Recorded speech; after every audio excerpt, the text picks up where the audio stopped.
get a timeline from you on your thoughts about impeachment. Do you feel right now that there is enough evidence to move on articles of impeachment? As we stand here today, I'm not predetermined that, but I do believe that very soon we are coming to a point of decision on it.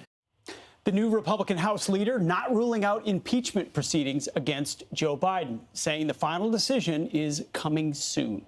Speaker Mike Johnson stressing the importance of due process, a stark contrast to the Democratic-led pushes against former President Trump. Here with reaction, Florida Congressman Byron Donalds. Congressman, great to see you this morning. We talked about this earlier today. Do you think this is a big moment? The potential subpoena for people with the last name Biden, I would think that means a breakthrough potentially in this investigation.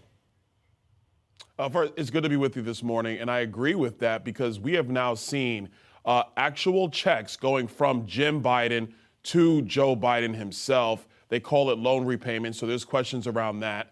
There's questions around what was the structure of this quote-unquote loan that they say existed between the two brothers, Jim and Joe. You have another question of where'd the money flow come from? Like Chairman Comer said earlier this week, it looks like the money flow is coming from China through the CEFC.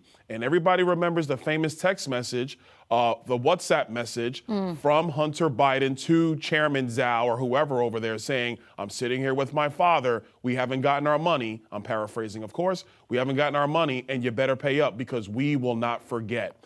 All those things now point to actually having to get, whether it's in hearing testimony or actually getting a deposition from members of the Biden family. Congressman, are we at that point where it should move beyond an inquiry, or how much work is left? I mean, where are you in this process? Well, we're going to finish our work, and we've been consistent on that. There are more records that we are going to make sure that we subpoena, simply because you're going to have to paint a complete picture for the American people. This isn't Nancy Pelosi's house where you just decide to go throw impeachment articles on the floor. You're going to have to paint an entire picture of this. And then there's other things that have to be considered. Is Joe Biden in violation of federal immigration and border security laws? I believe that he does. I believe that he is. And then you have the situation of what's going on at Main Justice. Has there been obstruction of justice at the behest of Joe Biden or to protect Joe Biden by Merrick Garland and others at the Department of Justice? There are many other things that need to be uncovered and dealt with, because at the end of the day, our government has to be operating for the people. It's not to protect the president of the United States and his family. Yeah, I mean, I appreciate the idea that you want to, dot your I's, cross your T's to make sure you're ready to go. It's just frustrating as a voter, as an American, to see, we know that if this was Donald Trump who had this, all of this stuff against him and all of these checks going and shell companies, I mean, he would have been impeached a long time ago. So I do respect what you're doing. On the other hand, it just seems so unfair, the standards that Republicans have to live by versus the other side, which brings me to another issue that a lot of Republicans are interested in, which speaks to the lack of equal justice, and that is the January 6th situation. There has been indication that Speaker Johnson is going to release all those tapes.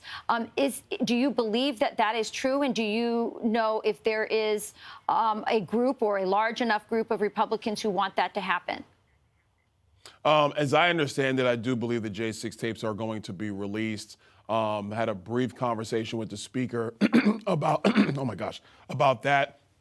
Second thing I will say is that when it comes to members wanting to see that footage being released, there are a large number of members who want it out there. But to the two-tier system of justice in our country right now, we all know that it is unfair, the persecution of Donald Trump. But this is why we have to make sure that the rule of law continues, and that the Democrats have to be held accountable for their malfeasance, what they're doing in these courtrooms all around the country. They're going to have to be held accountable for that. But we have to also make sure that we're protecting our Constitution and protecting the rule of law in America. You can't just go down this road of saying, well, they did it, so now we're going to do it too, especially when the volume of evidence against Hunter Biden, Jim Biden, and Joe Biden is so big, so voluminous. When you actually lay out this case, the American people will see it for exactly what it is. And then they'll be able to compare and see how radical the Democrats have come in their quest to try to just get Donald Trump. It's foolish. It's ridiculous. But when you lay out the evidence very clearly, then it actually makes it easier for voters to see that the Democrat Party does not care about America. They do not care about our democracy. They only care about power and their agenda. And my hope is that they'll reverse course in 2024. All right, Congressman Byron Donalds, great to see you this morning. Thank you. Thank you, sir. Thank you, Congressman. Thank you. I'm Steve Ducey. I'm Brian Kilmeade. And I'm Ainsley Earhart. And click here to subscribe to the Fox News YouTube page to catch our hottest interviews and most compelling analysis.